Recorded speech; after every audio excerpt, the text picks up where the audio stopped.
the producer. Let me return to the studio and begin our discussion, which is the Kickstarter celebrating World Field Epidemiology Day. There's a lot that we shall be chewing on with regard to epidemiology. I'll be introducing my guests who will be helping us on that. But before I do, let me just give you a preamble. The past years have brought unprecedented visibility to the work of field epidemiologists as the world fought COVID-19. But this visibility did not result in understanding of the importance of the field, and the need for increased support went unnoticed. On this date, 7th of September, 1854, a gentleman called John Snow took his findings from his now famous investigation of the Broad Street cholera outbreak to local officials, leading them to take action and, as it's reported, remove the handle of the offending water pump, and henceforth the day has been added to the calendar and celebrated thus.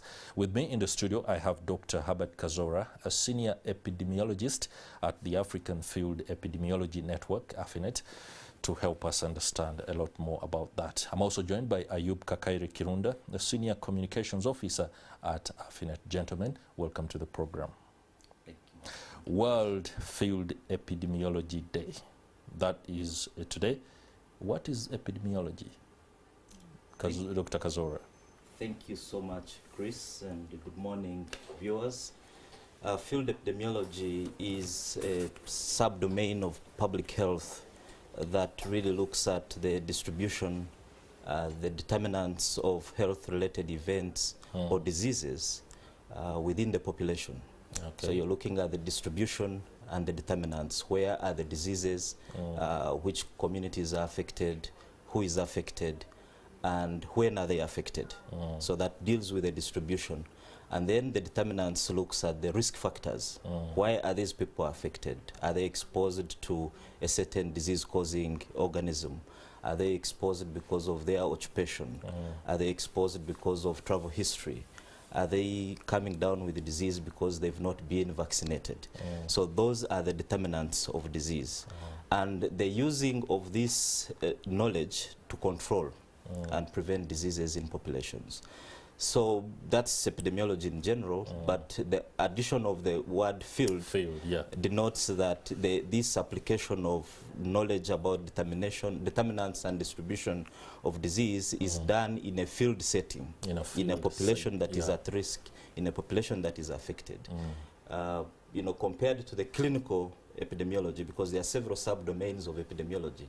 You could even talk of a desk epidemiologist, someone who does all this distribution and determinants of disease within an office setting.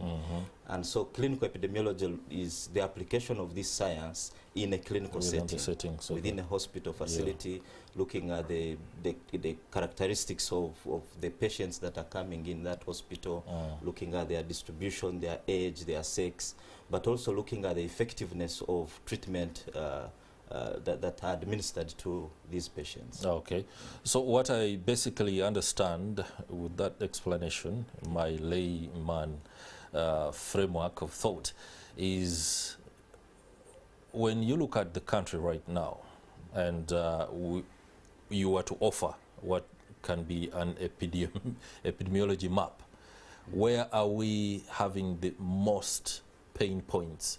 Which areas of Uganda do you consider to be affected most by a certain disease, and there are particular determinants that you've identified as causing these particular diseases and how they can be dealt with? Okay. Thank you so much, Chris. So in terms of distribution of disease, we have diseases that are widely distributed, that you have much of the population in the country at risk of getting disease. For example, malaria, TB. TB, not necessarily, but HIV, everyone is at risk of getting HIV. But we've also heard of hotspots where when they do the HIV indicator surveys, you'll find that a certain district has more HIV than another in terms of prevalence, in terms of numbers compared to the national average. So we have those hotspots that we can focus on and then direct interventions to. So we have diseases that where populations that are, for example, in fishing communities, where you likely to have poor sanitation in some of those populations, and so you have a high risk of diarrheal diseases, cholera, dysentery in such subpopulations. So having that awareness of the risk factor about diarrheal diseases, you then target interventions to those subpopulations and you try to interrupt the transmission of the disease-causing organism. Okay, I'll be returning to you shortly for some of those interventions and how effective the process is when it comes to those areas of the country that are widely affected by diseases. Now, with regard to the World Field Epidemiology Day, which essentially is today, I would like to take this question to Ayub Kakaire Kirunda, who is the communications officer. Increasing diversity, equity and inclusion in field epidemiology has been chosen as the theme, especially as we look at the day in light of what John Snow did way back before some of us would even. Just take us through the theme, the significance and why you arrived at it. Yes, thank you, Chris, for that question. I'll start with an analogy, maybe. Okay. It's like being invited to a party. That's diversity. You invite everyone. Yeah. Then inclusion, taking part in the dance. I like then that. Equity is being part of the planning, like you involved in the selection of the music you're going to dance to. So that kind of inclusion. So I'm taking it back to field epidemiology. Why that theme? There are so many players. Right from, you can look at it in very many angles. Right from training, you are looking at different cadres. You see, public health is not purely medical. There are other players, key stakeholders involved in public health, including you, the media, you have teachers, you have community health workers, even sometimes taxi drivers. They can offer some help during like outbreaks, like you saw during COVID, security forces. So that diversity, including like everyone in this, is very critical. So the global task force for global health saw that as an important thing, and together the different networks in the different continents, AFENET is one in Asia, one in North America, and then the global and AFENET. We sat together and thought that we need to be more inclusive in this, and even field epidemiology training programs, which we represent here, are diversifying in what they are doing in terms of epidemiology and bringing on everyone, not to leave out anyone. Yeah, so that's why we chose that theme for this year. Go on. Okay, and where will the events be, and why did you choose that particular location? Okay, this is a global event. It's universal. Everyone celebrates it. Others celebrate it today, others some days after. But you know, this is the third time we are celebrating this day. It's fairly new, so people are still understanding the concept. We started during the lockdowns of COVID in 2021. It was purely virtual over the world, even as we held it virtually. Last year, there were some opening up. People were doing different activities, popularize field epidemiology in the different countries. Like in AFENET, we're in over 40 countries in Africa, so different programs on the continent were having different activities, some in blood donation activities, some health promotion activities. So some are celebrating today, others will celebrate maybe after today, depending on their schedules. Okay, so it's going to be virtual? Yeah. All right. I thought you were very much in tandem with how government does its things, and perhaps it was on board as a stakeholder, and you have chosen a particular location. Yes, we work with different governments. So that you can hammer down the fact that some of these diseases are occurring in particular areas can be given attention. Okay, let me return to Dr. Kazoora and look at the fact that it's field related. Let's leave the clinical. Yes. When it comes to field work, especially in the health sector, there are enormous challenges. Many times we've seen health workers talk about the inability to reach communities that are vulnerable. When they do, they don't have the capacity to conduct the much-needed interventions that you talked about. So I want you to help us understand what interventions are in place, and the rate of success is important, because it either inspires or calls for new action to bolster the energy levels, especially from actors like you. Yeah.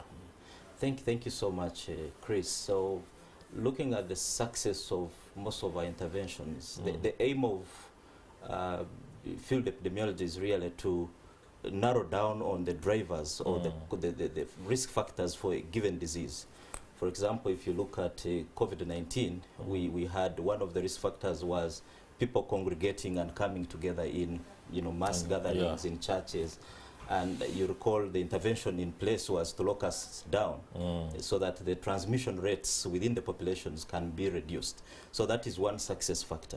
But then you also look at the vaccine preventable diseases that we've had in the past, the polio. They still exist, but we have very successful interventions. We have vaccines in place that are administered to children, and those vaccines increase their immunity towards these pathogens.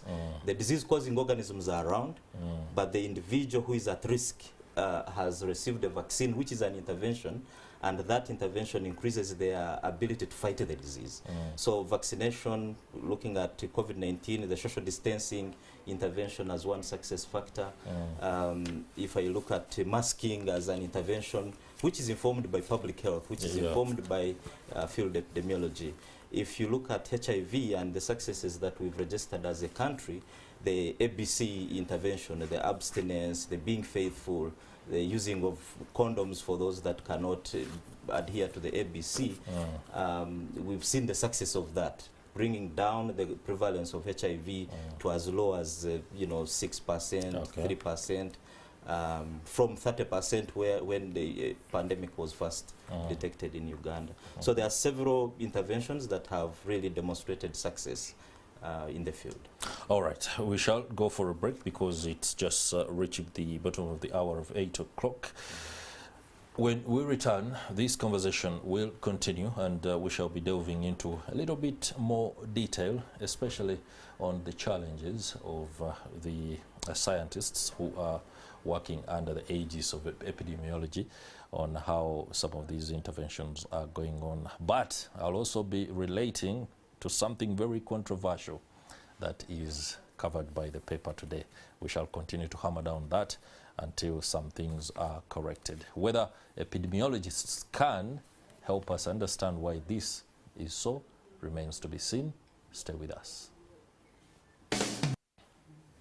Welcome back. We're glad you're still with us, and we are looking at World Field Epidemiology Day and everything around epidemiology. Before I went for the break, we were talking about aspects of disease intervention mechanisms that are being rolled out and how effective they are in arresting some of these conditions. But before we go into the nitty-gritty, I would like to touch on the aspect of safety and compensation of field workers, and in this particular case, epidemiologists, in case of an outbreak. This has been a bone of contention, especially with regard to how medics intervene and the attitude, so to speak, with which they intervene. If you know that you do not have the gear required to do the work, then you may be cautious in doing this kind of work. If you know that the compensation is not adequate, it could also affect some of the medics and how they intervene, especially when an outbreak has broken. So let me put this question to Ayub Kakaire Kirunda, the communications officer. You speak on behalf of AFENET. I'm sure there are safeguards put in place for the scientists and the medics who go out to the field. But we cannot shy away from the fact that pain points still exist. How is this being addressed within the framework of AFENET? Thank you so much, Chris, for that question. In AFENET, AFENET has the AFENET Corps of Disease Detectives. Those are people usually who are deployed when there are outbreaks across the continent. So these people are, when they are sent to the field, they are covered by different insurance covers. So at least within that cover, these people can be like catered for in case of any incident, unfortunate incident in the field.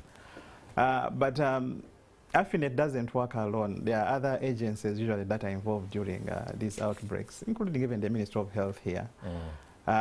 So people usually who are sent to the field, government doesn't work alone. They work with partners like AFENET, WHO, UNICEF, and usually they take a lot of effort to make sure that these people who are going to do disease investigations and surveillance are catered for. So at least from the aspect of field epidemiology, some effort has been put in place to take care of these people when they're in the field. My question came on the background of what happened during the COVID-19 outbreak and during the lockdowns. There was tension, especially when it came to who touches who and who takes care of the disposition of the bodies and stuff like that. It was a challenge, and I do hope, like you say, it's taken care of within the framework of the various stakeholders that you work with. I'll be returning to you a little bit later. I'm looking at the Daily Monitor with a story that shocks the conscience. The National Drug Authority is not only being accused, but has also acknowledged that it looked away as AIDS drugs, those are ARVs, were used to feed animals. Now these animals are consumed by Ugandans. It is feared that those who consume these animals and birds could present with diseases, including cancer. I do not know whether within the framework of AFENET or any other epidemiology network, we can rightly say that there are Ugandans or a set of Ugandans who are presenting with certain diseases as a result of consuming pork that is laced with ARVs and chicken that has been raised on these drugs. It's a controversial topic, no doubt about it, but your perspective is important. Dr. Kazoora. Yeah, thank you, Chris. Yeah, this is one of the many challenges that we are faced in public health. As you may know, there is what we call the One Health approach. If you look at this problem, it's not only a human health problem. You have human drugs that are being fed to animals. So it's a problem that requires multiple sectors of, to respond to. So you have the public health sector, the Ministry of Health, you have the animal health sector, the Ministry of Agriculture, and you have the population. So it's a challenge that requires, multidisciplinary approaches to address, to engage all the stakeholders. The farmers that are actually feeding these drugs to the animals need to be on the table to be able to address this challenge. But in terms of saying that there are people who are presenting with cancer and we can point to having consumed these drugs, is something that in the domain of field epidemiology that we can pick interest in. We have proven epidemiological methods in trying to narrow down on the actual risk factors, as I mentioned earlier on. So we use evidence to arrive at conclusions, or we use evidence to inform decisions. We cannot just say someone has cancer and they tell us because they ate pork that had been fed on ARVs, we conclude that actually the cancer is because of those ARVs. We need to do studies on those individuals. So we need to get a cohort or a group of cancer patients that are presented, say, at the Cancer Institute, and then look back in time. So do a retrospective study on these groups of patients and look at a range of risk factors that they were exposed to. Consuming these adulterated animal products being one of them. The cancer could be due to alcoholism. The cancer could be due to self-medication on a given drug. It could be due to consuming any hazardous, item that caused the injury to the liver and then led to the cancers and all that. So we look at a range of risk factors and then apply statistical measures. We apply what we call measures of association. You look at the risk factor and look at the strength of association between that risk factor and the disease of interest. So if we look at eating pork as one of the risk factors, we then look at the strength of the association. There are statistical measures we use to say the individuals, that the strength between eating pork and having cancer, the association is statistically strong. And then we make those conclusions.